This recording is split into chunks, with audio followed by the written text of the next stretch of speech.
know you a sneakerhead. All right, I know how you gets down, baby. But we gotta talk, man. You know, whenever I see you always check your shoes on, you always got some crazy heat. I know you just copy some new stuff. But if you could, man, what would you say is your favorite pair that you own in your collection, man?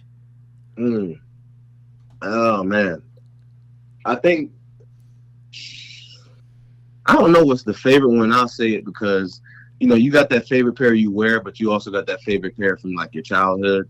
So like I basically got two. The shoes, honestly, the shoes that I wear the most is the Travis Scott lows, the mochas or the fragments, or the Phantoms. The Phantoms are my favorite.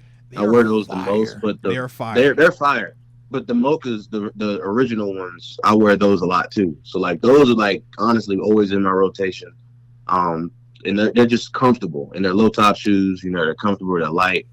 I like them. But if it has to be like a childhood best shoe, if I'm being honest, I'm pretty sure it's the Black Toe 14. Ooh, and it took me a while to be able to find a pair of those. Those are clean. I never forget. Those shoes came out when I was in high school. Those when they re-released. Are clean. Yes. I think it was like 2014 or 15 or something. 14. I was like, I have to have that tuxedo looking shoe. Let's go, bro. Let's go. So and I remember when those re-released, man. Those are fire. So I think of when they first came out. My pops, he had the candy canes. Back, I think this was big when I was like a little kid. Like Jordan was actually like wearing them. Yeah, so he had the candy canes. I went with the iodized green. So but we used to like flip flop the shoes. But I remember when those dropped to 14, the same way you just looked and talked about them. That's how I felt. I'm like, oh my god, I gotta get these. These are the ones right here, man. That's a fact. Now I got a story about those green ones you're talking about. Oh, talk to me, man. What you got? So I got a pair from the last release, but I also got a pair. I think it's from like 1997. The OG ones, yeah. I got an OG pair. I can't wear them; they're not wearable. But I got the original receipt, original box, the postcard that came with it. I got I got all of it. And like doing small stuff like that. I'm like, that shoe's older than me, and it's in the room. Yeah, and it's like that's a part of history. You can't find nothing like that. That's also why I got into shoes, man. Like I always wanted to be a sneakerhead growing up, but I was playing two sports at the time and was in bands, so I didn't have a job. So when I told myself, when I get the opportunity to do it, I'm gonna do it the right way and get the pair. Facts. Every time I walk in the room now, I'm like, I don't even want all of these because I know I'm not gonna wear them. So, anybody with 11 and a half. I was gonna say, do you wear your actual heat, or you just like I only wear certain shoes out the collection? I wear more exclusive stuff than like more everyday stuff now. I got I got the UNC toes. I got those like 2 weeks ago. I got them unreleased. Yeah.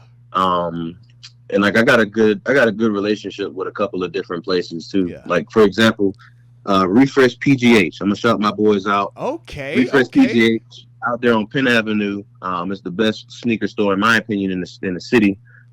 They have a lot of Jordan. They got Dunks, but they also sell a lot of streetwear stuff too. So they have Bape, V-Lone, Supreme, Bear Bricks. They got Cause dolls in there. All type of different stuff you can think of. And that was the place that I went to first when I got here. And, I went in a couple times my rookie year, didn't tell them who I was, only because, I'm new in the city, don't really know people like that. So, it took them like 2 or 3 times to recognize who I was. And I mean, that friendship's been there ever since that. They're literally like my family away from home. That's like my safe haven. If anybody is in there during the season, if we're out of practice and stuff early or whatever, it's an off day, I'm definitely going to be in there most likely. And, I pop in there every now and then, and that's just my family away from family back home. And, that's like my little safe haven. So, shout out to them because they definitely helped me out on that room. I definitely helped out paying some mortgages too, but hey, everybody wins, It's a dub across the board, man.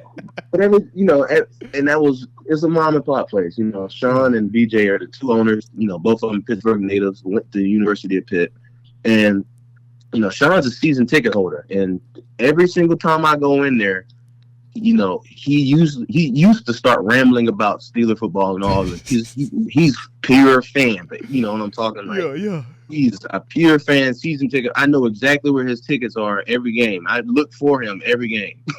So like he has that mental capacity that, you know, he always wants to talk about sports and stuff like that. And that's cool. And that's a place where I feel like I can go. We have conversations about games, you know, who's next in the season, stuff like that. What's going on next year? You know, who will be looking out to try to, you know, really beat down next year like they beat us down in the season. You know, small stuff like that. But it started getting, when our relationship started getting way better and more, you know, personal, the football stuff stopped a little bit. And, you know, it doesn't even come up when I first get there anymore. You know, if I'm there for 2 hours, then we might talk about it. And, you know, that's something that I really respected because, you know, he knows that's my job. And I know he's a diehard fan, but at the same time, you know, he takes it out of respect that I don't always want to talk about my job. And, you know, just being able to have people that, you know, you're around enough to know that and, you know, just get you out of that zone of just worrying about ball sometimes, because that can be a lot and tiring. But, you know, I go there all the time, man, and that's just my family there. So, you know, they opened up a shop in Atlanta not too long ago, a couple of months ago. I was there for that, for the grand opening of that, because I went to school in Atlanta too. Yeah. So, you know, I put them on a couple of guys on the team and stuff like that, and people that I knew in the city, and, you know, just being able to see that outreach, because, you know, starting a business is hard. Like, you know, I love shoes, but, you know, I also want to learn stuff. So, you know, being able to learn the shoe business, you know, being able to see how that looks starting out from the ground up, because that's exactly what they did. And, you know, just being able to see the journey other people go on in life and stuff, and what got them to where they are today too. And, you know, share my story with them too. You know, that's all about, you know, that's all this is about. So, you know, that's my people over there. So if y'all ever want some fried kicks, Supreme, I'm talking about anything, they most likely got it in there. So just look them up, go whenever y'all get a chance. There it is. You heard what he said. Now, you know, I'm going to tap in because I got to see what's up. Whenever you ready, man. You know, I'm going to pull up. So I do got a question there. How many shoes you got in your collection, man? Oh, man.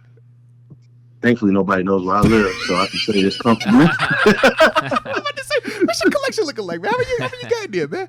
I tell you, I gotta ask. Oh, man. So I'm gonna do the quick math right quick. I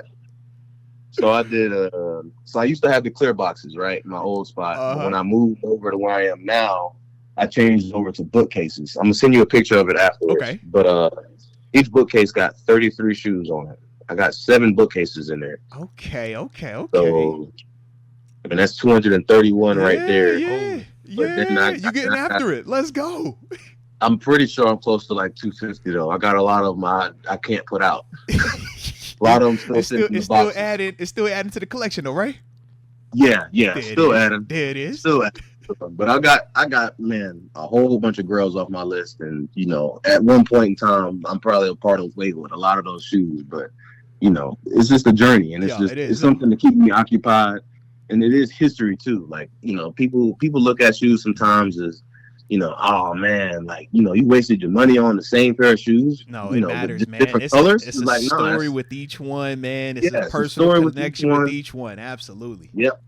And not even just that, but it's also a stock. Mm-hmm. You know, people don't look at the same, but the way the shoe market go today, the shoe market today, I mean, you can get 20 times as much as you paid for a shoe. Absolutely. You caught something ridiculous. At retail or close to, and then you talk about the resale value on it, triple the price. Absolutely. Easily. Yeah. And, you know, I try to tell myself and tell my mom that when I first got in the league, I'm like, all right, look, now I'm investing, all right? I'm investing in myself, but, you know, I told myself, my life's at my feet. And, you know, something that I always harped on was being able to have nice shoes. And, you know, other people might think nice shoes is designer Alexander McQueen's. Yeah. Some people think it's Gucci. Mine's is Jordans. Yeah. So I'm with you on that. That's it. Hey, one of the things I live by, you got to treat yourself, baby. Got to treat yourself. All right, you got to treat yourself. Yeah, that's a fact. It's got to.